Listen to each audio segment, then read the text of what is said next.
तेरी नस्ल पाक में है बच्चा बच्चा नूर का, तू है आईने नूर तेरा सब घराना नूर का, तू है आईने नूर तेरा सब घराना नूर का। और एक शेर सुनो, लहू में रंग है बाकी तो करबला चलिए, लहू में रंग है बाकी तो करबला चलिए, अगर है खून में गर्मी तो करबला चलिए। लहू में रंग है बाकी तो करबला चलिए, अगर है खून में गर्मी तो करबला चलिए। नबी के नाम पर दरिया बहा रहे हैं हुसैन, नबी के नाम पर दरिया बहा रहे हैं हुसैन। किसी को चाहिए पानी तो करबला चलिए, किसी को चाहिए पानी तो करबला चलिए। कत्ले हुसैन असल में मर्गे यजीद है, इस्लाम जिंदा होता है हर करबला के बाद।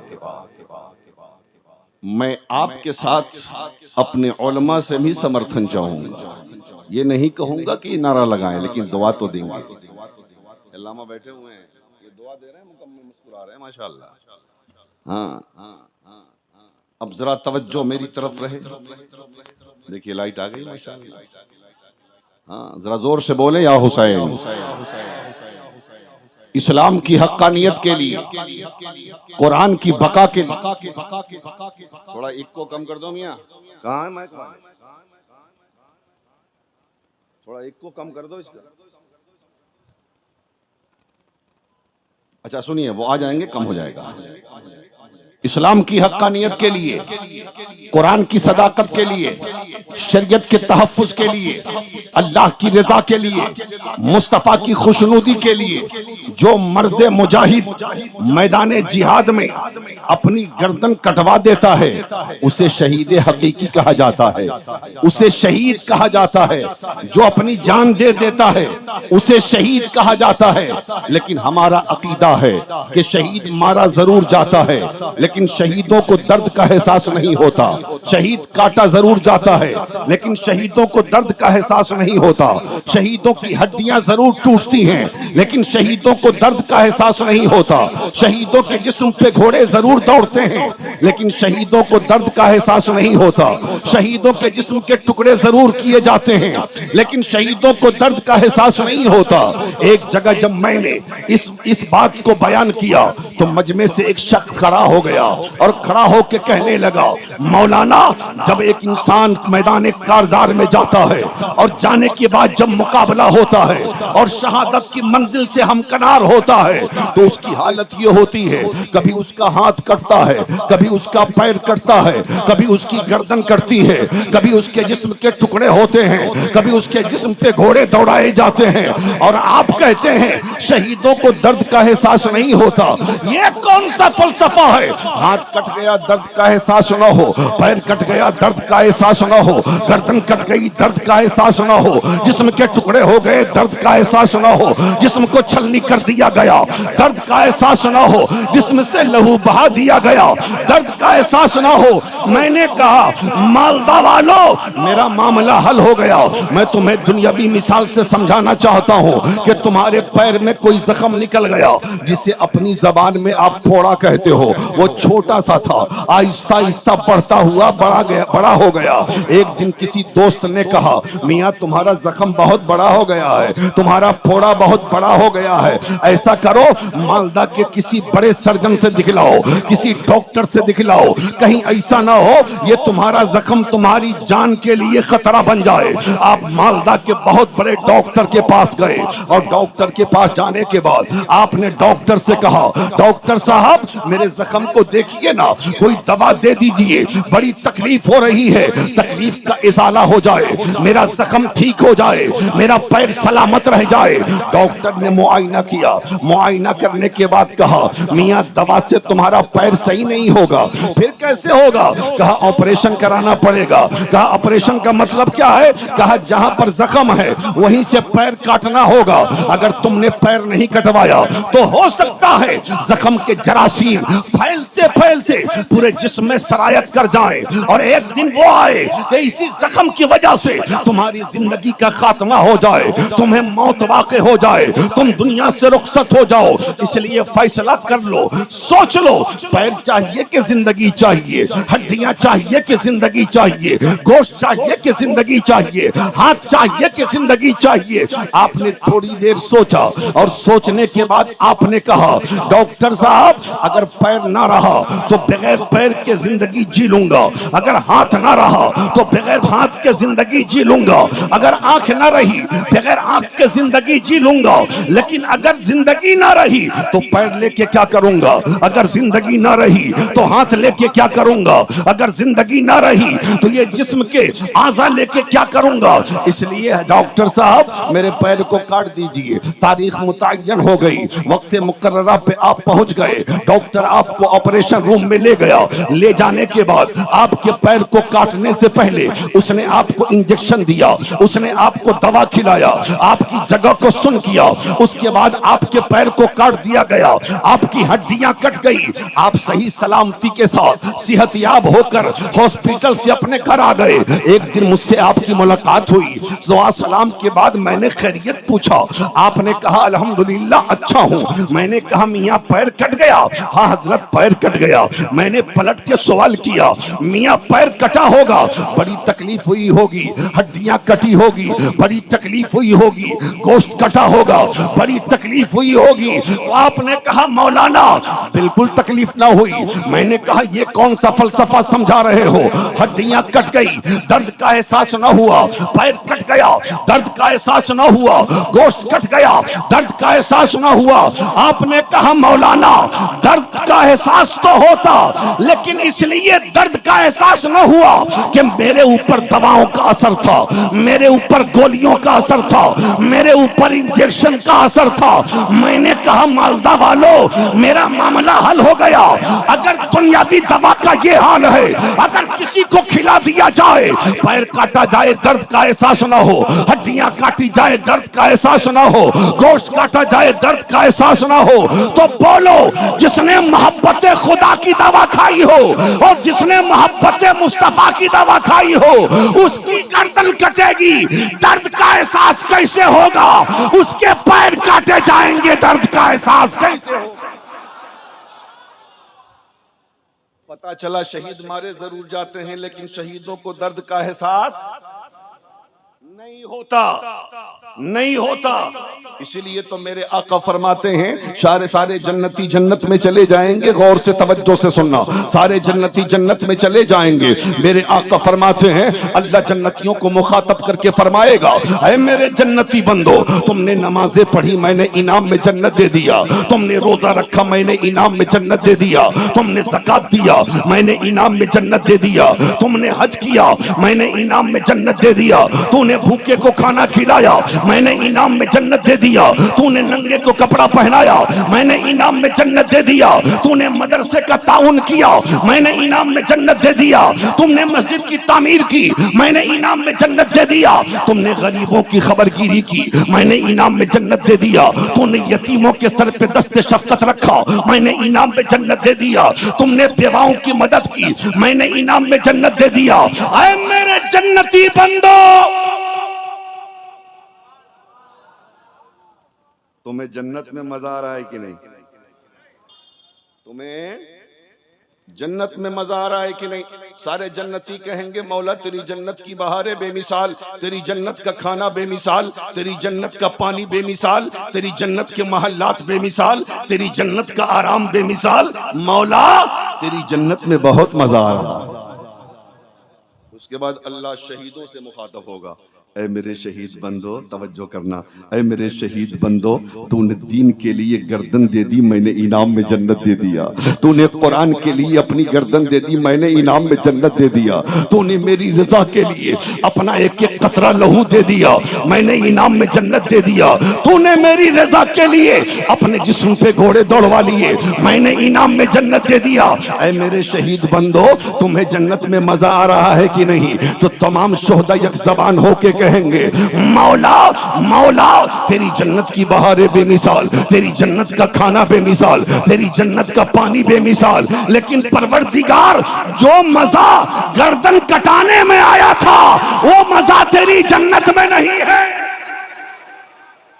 तेरी जन्नत में नहीं है। ऐ मेरे बंदे, क्या कमी है मेरी जन्नत में? क्या कमी है मेरी जन्नत में? मौला सब कुछ है तेरी जन्नत में, लेकिन एक चीज नहीं है तेरी जन्नत में। मेरे बंदे, क्या नहीं है मेरी जन्नत में? तो तमाम शोहदा अर्ज करेंगे, मौला तेरी जन्नत में सब कुछ है, लेकिन तेरी जन्नत में जंग का मैदान नहीं है, तेरी जन्नत में जंग का मैदान नहीं। हमारी ख्वाहिश ये है कि फिर हमें दुनिया में भेज, दीन के लिए, इस्लाम के लिए, शरीयत के लिए, कुरान के लिए जंग का मैदान हो, दुश्मन की तलवार हो, हमारी गर्दन हो, हम अपनी गर्दन देते जाएं, तुझे राजी करता। ये तो आम शोहदा का मामला है, लेकिन बताओ जो सैयदुल शुहदा हो उनका मकाम क्या होगा? जो नवासे मुस्तफ़ा हो उनका मकाम क्या होगा? जो अली का नूरे नजर हो उनका मकाम क्या होगा? जो फातिमा का लख्ते जिगर हो उनका मकाम क्या होगा? अरे जब उनके गदा भर देते हैं शाहाने जमाना की झोली, मोहताज का जब ये आलम है, मुख्तार का आलम क्या होगा? अच्छा, आप ये बताओ कि करबला का कुछ हिस्सा सुनोगे? आप सुनोगे? तकरीर मुख्तसर होनी है, इसलिए सोचता हूं कि थोड़ा सा सुना दूं, चूंकि ये सैयदुल शुहदा कॉन्फ्रेंस है। हजरात, 10 मुहर्रम की तारीख जो आज गुजरी है, अली अकबर भी शहीद हो गए, कासिम भी शहीद हो गए, औनो मोहम्मद भी शहीद हो गए, इमाम असगर भी शहीद हो गए, अब्बास का बाजू भी कट गया, जाने सारा ने हुसैन भी शहीद हो गए। सबसे आखिर में अब बारी आई है सैयदुल शुहदा की। अपने नाना का इमामा बांधा है हुसैन, अपने नाना का जुब्बा पहना है हुसैन ने। हजरत अमीर हमजा की तलवार, अपने बाबा अली की तलवार, हजरत अमीर हमजा का नेज़ा, हजरत जाफर तैयार की ढाल सजाई है हुसैन ने। और इसी दरमियान यजीदियों में बातें होने लगी, लगता है हुसैन थक गए। अली अकबर का जनाजा उठाकर हुसैन टूट गए हैं, कासिम का जनाजा उठाकर हुसैन कमजोर हो गए, असगर का जनाजा देखकर हुसैन के हौसले पस्त हो गए, अब्बास का जनाजा देखकर हुसैन का दिल टूट गया है। हो सकता है हुसैन यजीद की बैअत कर लें। ये आपस में मशवरा, वो लोग आपस में बातें कर रहे हैं। इमाम गए, इमाम हजरत इमाम हुसैन सबसे पहले खेमा ज़ैनब में गए और जाने के बाद कहते हैं, ऐ बेटी मेरी बहन ज़ैनब, आखिरी बार अपने भैया का दीदार कर लो, फिर कभी हुसैन का चेहरा निगाहों के सामने नहीं आएगा, आखिरी दीदार कर लो। हजरत ज़ैनब ने मुख्तसर तौर पर, सुन लो मियाँ, हजरत ज़ैनब ने अलविदा कहा। उसके बाद हजरत शहरबानों से कहते हैं, ऐ शहरबानो, तुमने महल छोड़कर गरीबी की जिंदगी गुजारी है, हर मोड़ पे तुमने मेरा साथ दिया है, अब हुसैन तेरा जा रहा है मैदान करबला में, आखिरी बार अपने हुसैन को देख लो। उसके बाद आप ये बीमार यानी सैयद सज्जाद के खेमे में गए, देखा 14 साल का कड़ियल जवान बेहोश बुखार की शिद्दत में चारपाई पे लेटा है। हुसैन ने दामने रहमत की हवा दी अपने लाल को। हजरत ज़ैनुल आबिदीन ने आंखें खोल दी। हजरत ज़ैनुल आबिदीन कहते हैं, बाबा कहां जा रहे हैं आप? बेटा हुसैन करबला जा रहा है, सब तो शहीद हो गए, अब हुसैन करबला जा रहा है, नाना के दीन को बचाने के लिए, नाना की शरीयत को बचाने के लिए, नाना के दीन के तहफ्फुज के लिए हजरत अब्बास हजरत सैयद सज्जाद कहते हैं बाबा मेरे रहते हुए आप नहीं जाएंगे, मेरे रहते हुए आपको मैदान करबला में नहीं जाना है, पहले मुझे जाने दीजिए, पहले मुझे जाने दीजिए फिर आप जाइएगा। हजरत इमाम अली मकाम फरमाते हैं बेटा ज़ैनुल आबिदीन नहीं, तुम बहुत कमजोर हो, बुखार की शिद्दत है, नकाहत का आलम है, तुम नहीं जा सकते मैदान करबला में, ये जालिम तुम्हें भी मार डालेंगे जैसे अली असगर को मारा है, ये जालिम तुम्हें भी मार डालेंगे जैसे कासिम की जवानी पे घोड़े दौड़ाया है, ये तुम्हें भी मार डालेंगे जैसे इन्होंने अली अकबर को मारा है, ये तुम्हें भी मार डालेंगे जैसे अब्बास अलम बरदार को मारा है, तुम्हें नहीं जाना है। हजरत अब्बा हजरत सैयद सज्जाद लाठी लेकर उठना चाहते थे, कमजोरी इतनी थी, फिर बेहोश होकर गिर गए। हजरत इमाम अली मकाम ने सूरह फातिहा पढ़ा है और पढ़ने के बाद अपने बेटे को दम किया और कहते हैं इमाम ऐ मेरे लाल सैयद सज्जाद, बाप तेरे जज्बात की कदर करता है लेकिन तुझे मैदान करबला में नहीं जाना है, अगर तुम भी चले गए तो सकीना का ख्याल कौन करेगा, अगर तुम भी चले गए तो फूफी ज़ैनब का ख्याल कौन करेगा, अगर तुम भी चले गए तो अम्मी शहरबानों का ख्याल कौन करेगा, अगर तुम भी चले गए तो बोलो इस काफिले को मदीना लेके कौन जाएगा। और सबसे बड़ी बात यह है कि मुस्तफा जान रहमत की नस्ल पाक तुम्ही से चलने वाली है, तुम्ही से चलने वाली है, इसलिए ज़ैनुल आबिदीन तुम्हें जमीन पर जिंदा रहना होगा। ऐ मालदा वालों पता है आज पूरी दुनिया में जितने सादात हैं, आज पूरी दुनिया में जितने सैयदों को आप देख रहे हैं, जितने आले रसूल आपको नजर आ रहे हैं, ये सब हजरत ज़ैनुल आबिदीन की नस्ल पाक। समझ रहे हैं? हजरत इमाम ने सबको अलविदा कहा, मुख्तसर तौर पर घोड़े पे सवार हो गए, घोड़े पे सवार होकर मैदान करबला की तरफ चलने लगे। घोड़ा आगे बढ़ने को तैयार नहीं, घोड़ा आगे बढ़ने को तैयार नहीं। इमाम कहते हैं क्या मेरे गाजी तू डर गया यजीदियों से जो आगे बढ़ने को तैयार नहीं है। वो गाजी झुरझुरी दे के कहता है आका मैं हुसैनी हूँ यजीदी नहीं हूँ, मैं यजीदियों से डरता नहीं, बल्कि देखिए ना मेरे दोनों पैर में मोहब्बत की जंजीरें पड़ी हुई है, पहले मेरे पैर से मोहब्बत की जंजीर को निकाल दीजिए, मैं आगे बढ़ने के लिए तैयार हूं। इमाम ने जब पीछे मुड़ के देखा तो इमाम देखते हैं कि 7 साल की बेटी सकीना ने पैर घोड़े के दोनों पैर को मोहब्बतों से जकड़ रखा है। अब घोड़ा आगे बढ़े तो बढ़े कैसे। इमाम घोड़े से बाहर नीचे आते हैं, अपनी बेटी को सीने से लगाया और लगाने के बाद कहा बेटी मैदान करबला में तेरे बाप को जो शहादत की लाजवाल दौलत मिलने वाली है, उस शहादत की लाजवाब दौलत से अपने बाप को बेटी महरूम ना करो, जाने दो मुझे करबला के मैदान में। हजरत सैयदा सकीना कहती है बाबा अली अकबर गए तो ये दिल में ख्याल था कि बाबा जिंदा हैं, कासिम गए तो ख्याल था कि बाबा जिंदा हैं, चचा अब्बास गए तो ख्याल था कि बाबा जिंदा हैं, सब कट गए तो ये दिल में ख्याल था कि बाबा जिंदा हैं। बाबा आप कट गए तो मेरी उम्मीदों की तकमील कौन करेगा, आप कट गए तो मेरी तमन्नाओं की तकमील कौन करेगा, आप कट गए तो मैं बाबा किसे कहूंगी। बाबा आप मैदान में मत जाओ। हजरत सैयदा सकीना से इमाम कहते हैं बेटी तू साबिर की बेटी है, सब्र करना होगा, तू सब्र करना होगा। हजरत इमाम अली मकाम ने मोहब्बत से बेटी को सीने से लगाया है और लगा के कहा बेटी जाने दे, इजाजत दे। बेटी ने इजाजत दी और इजाजत देते हुए कहा था हजरत सैयदा सकीना ने ऐ मेरे बाबा मैं यतीमी का दाग लेके तो दुनिया में जी लूंगी, लेकिन मैदान करबला में मुस्तफा के दीन को यतीम नहीं होने दूंगी।